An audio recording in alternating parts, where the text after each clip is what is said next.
पर वीडियो बनाते हो तो डर लगा रहता है। यह डर लाजमी है दोस्तों, ये सबको लगता है शुरुआत में, लेकिन चलते रहें। आप धीरे धीरे सीखते रहेंगे और अपने सपनों को पूरा करते रहेंगे। दोस्तों मान लो अपने घर में कोई बीमार है तो पैसा मांगने में शर्म नहीं आएगी क्या दोस्तों?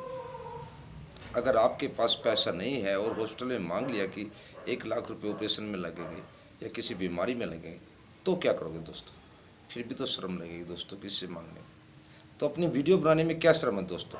अपने परिवार के लिए, अपने बच्चों के लिए, अपने माता पिता के लिए, अपने भाई बहन के लिए अगर आपने फेसबुक पर वीडियो बनाना शुरू कर दिया तो संकोच ना करें, डर में ना जिए, अपना वीडियो बनाए, अपलोड करें। सबका अलग अलग काम होता है दोस्तों। कोई सब्जी बेचता है वो घबराता है नहीं, कोई गोलगप्पे बेचता है वो घबराता है बिल्कुल भी नहीं, क्योंकि उसका काम आपने फेसबुक पर या सोशल मीडिया पर काम करना शुरू किया है तो डर किस बात का है दोस्तों? अपने परिवार की तरफ देखो, उनके सपने पूरे करो, अपने सपने पूरे करो। सोशल मीडिया पर एक दिन में तो वायरल नहीं होगे, पर एक दिन ज़रूर वायरल हो जाओगे, तो शर्म किस बात की दोस्तों?